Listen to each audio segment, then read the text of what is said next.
Why your mind won't let go of the past. Have you ever noticed how certain memories just won't leave your mind, no matter what you do? That embarrassing moment from years ago suddenly pops up when you're trying to sleep. Your stomach twists with regret, and you can't stop replaying it? Or maybe an old argument, a lost opportunity. Or a painful breakup keeps sneaking into your thoughts, louder than anything happy that's ever happened. You tell yourself it's over, you try to move on. But deep down, your mind keeps hitting replay, like it refuses to let go. It's exhausting, and sometimes you even wonder what's wrong with me. Why can't I just forget? Here's the weird part. Your brain isn't broken. In fact, it's wired to hold on to these memories, especially the painful ones. It thinks remembering them keeps you safe. Safe from what, though? And why does that safety feel heavier than relief? Every time you catch yourself thinking, I shouldn't dwell on this, your mind seems to double down, dragging you deeper. Now imagine this. Your brain is holding on to the past to protect you. But in doing so, it's actually making you miserable. Strange, right? But here's the thing. Once you know why this happens, you can finally start letting go. And over the next few minutes, we're going to uncover exactly what keeps your mind stuck, why it won't let go, and how even the memories that haunt you the most can slowly lose their grip. So why does your mind keep dragging you back into the past, even when you know it's pointless? The truth is, your brain isn't trying to torture you. It's trying to make sense of things it couldn't finish at the time. Think of it like a movie with missing scenes, every mistake, every argument, every awkward moment your brain never fully processed. They get stored like unfinished files, quietly running in the background. And here's the crazy part, sometimes the memories that hurt you the most are the ones your brain thinks will help you survive. It treats regret, embarrassment, or loss like a threat, sending alarm signals that make your mind keep them active, louder than the happy ones. That's why a memory from 5 years ago can feel like it happened yesterday. Even happy memories can sting, because your brain compares what you had then to what you have now, making nostalgia feel like a subtle punch in the gut.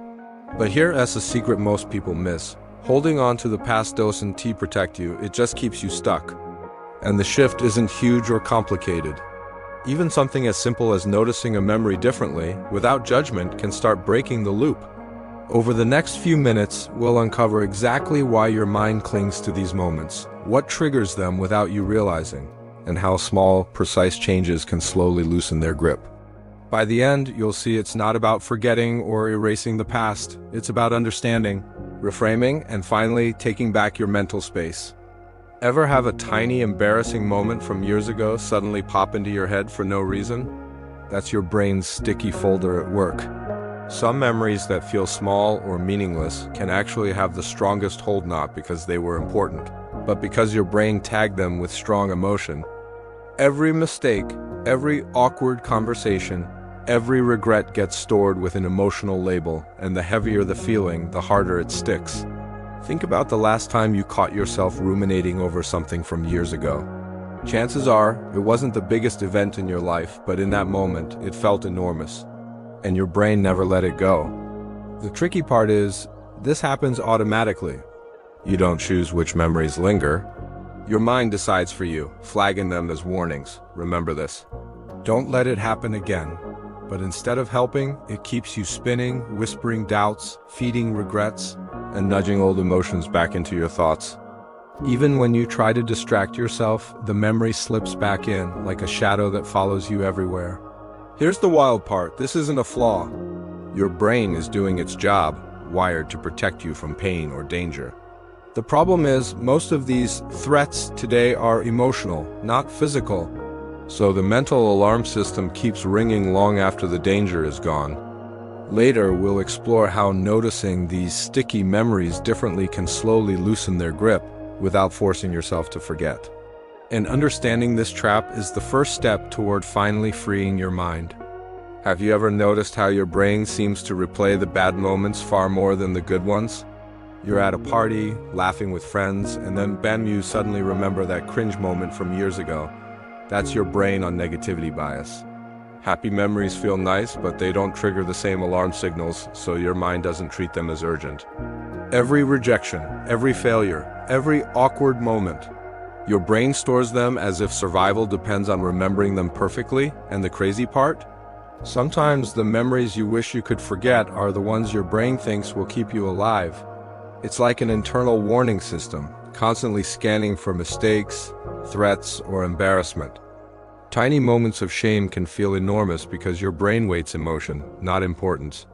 This is why forgetting feels impossible, why the past can feel louder than the present. And the sneaky part? Your mind isn't punishing you, it's protecting you. It's saying, remember this, learn from it. Don't make the same mistake again. But here's the problem. In today's world, most threats are emotional, not physical. So the system backfires. The alarms keep ringing, dragging old memories back into your thoughts long after the danger is gone. Later, we'll explore ways to retrain this system, to stop letting painful memories control you, and how even the moments that hurt the most can finally lose their grip without forcing yourself to forget them entirely. Have you ever caught yourself thinking, if I just think about this one more time, I'll finally get it. I'll finally move on? You lie awake at 2 a.m., replaying that awkward conversation from years ago, imagining all the things you could have said differently. Every what if, every if only, they feel productive, but really, they're just a mental trap. Here's the kicker, the more you try to fix it in your head, the tighter the trap becomes. Your brain tricks you into believing that by replaying the past, analyzing every word and imagining different outcomes, you can somehow rewrite what already happened. But the past doesn't change. Yet your mind keeps spinning the wheel. It's convinced it's helping you avoid mistakes. Those nights when you can't sleep, feeling stuck in thought loops, that helpless, restless feeling isn't weakness. It's your brain's survival wiring working overtime. It's built to predict danger, spot mistakes, and protect you from harm like a tiny alarm system running 24/7 in your head. The problem is, most of the danger it detects now is emotional, not physical. And yet, the alarms keep ringing, keeping you trapped in endless overthinking. Later, we'll uncover ways to break this illusion, to see when your brain is just running a protective program instead of telling the truth. You'll learn how small, precise shifts like noticing the loop without judgment can ease the mental spin, stop the endless overthinking, and finally feel like you're steering your thoughts, not being steered by them. Have you ever noticed how certain memories don't just linger? They feel like they are part of who you are. Maybe you still think of that time you froze in front of the class or the moment you made a bold choice and failed. Those memories shape the story you tell yourself about who you are. You might catch yourself thinking, I was so much smarter, braver, or happier back then, or comparing your past self to the person you are today. That's identity attachment at work. Every time you replay a memory, your brain strengthens the link between that event and who you think you are. It whispers, this is who you are. Letting go can feel like losing a piece of yourself. And here's the tricky part. The past can become a kind of invisible chain. Your brain thinks it's keeping you safe, consistent, and predictable, but the cost is subtle. Self-doubt creeps in, confidence wavers, and the memories you cling to feel heavier than they should. What if the truth is, your identity is bigger than a single moment or mistake? What if holding on isn't preserving, it's keeping you stuck? The more you cling to old versions of yourself, the less room there is to grow, experiment, or become someone new. Later, we'll see how loosening this attachment doesn't erase your past. Even the memories that feel like who you are can be observed, understood, and released without betraying yourself. True growth isn't losing yourself. It's reclaiming yourself from the past that no longer serves you. Have you ever noticed how it's easier to stay stuck in familiar pain than to step into the unknown? Every memory, every regret, every what if, they feel safer than stepping into the unknown. You hesitate to apply for that new job, start a new relationship, or even take a different route home. The familiar path feels safer even if it hurts. That's the fear of the unknown at work. Your brain prefers certainty even when certainty causes pain. Imagine standing at a crossroads in life, knowing a change could bring something better, but your mind keeps pulling you back to the familiar old path, lined with past mistakes and habits. It whispers, better the devil you know, and here's the ironic trap. Your brain thinks it's protecting you. It believes keeping you tied to old memories shields you from future mistakes or heartbreak. In reality, it's keeping you trapped, replaying the same scenarios while life moves forward. Tiny choices, like staying in routine or avoiding small risks, reinforce the loop, giving the illusion of safety. And yet, stepping into the unknown is exactly how your brain learns to relax its grip. But most of us avoid it without realizing it. Once you understand this wiring, you can start nudging your mind to take small steps to challenge familiar patterns and gradually loosen the chains. Later, we'll explore practical ways to retrain your brain so the past stops controlling your choices, and you can face uncertainty without fear holding you back.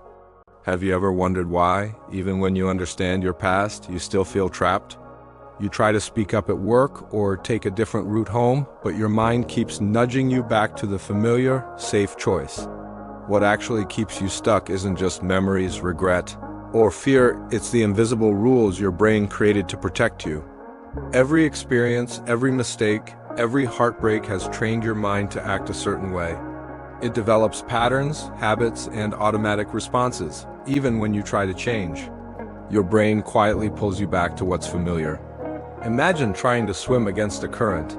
The more you fight these patterns consciously, the stronger they feel. Your brain thinks it's helping, but it's actually holding you in place.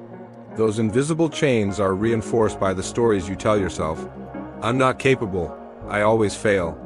This is just who I am. Tiny triggers, a word, a smell, a situation, pull old thoughts and emotions back like a built-in memory magnet. And the scary part?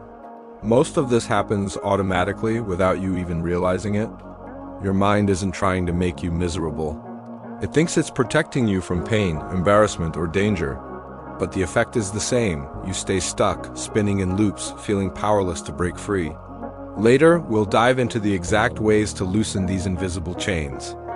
You'll see how understanding the patterns your brain clings to and why it does it can give you the first real chance to step forward, break the loops, and finally reclaim your mental freedom.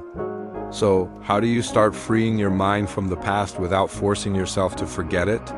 The first step is noticing the loop without judgment. When a memory or regret pops up, instead of fighting it or berating yourself, watch it like a passing cloud. You don't have to erase it, you just watch it. Next, notice your self-talk. The stories your brain tells, I always fail, I'm not capable, don't have to be accepted as truth. Challenge them gently. Is this really true? Or could there be another way to see this? Even tiny adjustments like this start loosening the grip of old thoughts. And here's a powerful one. Expose yourself to small unknowns. Take minor risks, a new route home, starting a short conversation with someone new, or trying a task slightly outside your comfort zone. Each small step signals to your brain that the world isn't as threatening as it thought, teaching it that uncertainty can be safe. Do this consistently, and over time, your brain learns. Uncertainty isn't dangerous. The past loses its grip. Another subtle shift is reframing memories. Instead of letting them define you, see them as lessons or just experiences that shaped your story but don't control it. These tiny, repeated actions don't erase the past, they change how it lives in your mind. And here's the takeaway, it's not about willpower or forcing change. It's about curiosity, awareness, and small, consistent steps. Little by little, the mind loosens its grip, the loops stop spinning endlessly, and you finally feel like the captain of your own mind, free from the chains of old memories. So what's the truth about your past? It's not a chain to weigh you down, it's a signal, a map, a set of lessons your brain has been clinging to for safety. Each memory, each thought, doesn't have to control you. Small shifts can change how the past lives in your mind. Observe thoughts without judgment. Challenge your inner stories. Take tiny risks. Reframe old experiences. Over time, the loops stop spinning endlessly, the alarms quiet. You stop being pulled by old fears, regrets, and self-doubt. And here's the most powerful part. This isn't about forgetting or erasing your story. It's about reclaiming it. You finally feel like the captain of your own mind, steering past the storms instead of being tossed by them. Start small. Take one tiny step today. Notice one thought differently. Question one story you tell yourself.